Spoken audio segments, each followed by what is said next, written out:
Putin do'st bo'lmagan davlat qo'ng'iroqlarini bloklashni e'lon qildi.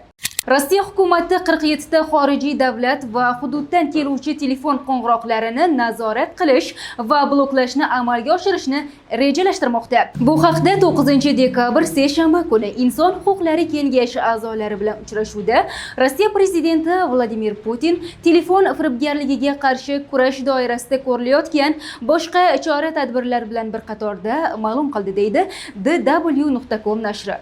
Videokonferensiya orqali so'zga chiqqanda u ilgari Inson huquqlari kengashi tomonidan taklif qilingan telefon va internetdagi firibgarlikka qarshi kurashning o'ziga xos yechimlari qatoriga do'st bo'lmagan davlatlardan qo'ng'iroqlarni jinoiy maqsadlarda bloklash va qo'ng'iroqlarni belgilashni keltirdi. Putinning ta'kidlashicha, bu takliflarning barchasi hukumat tomonidan inobatga olingan va amalga oshirilmoqda.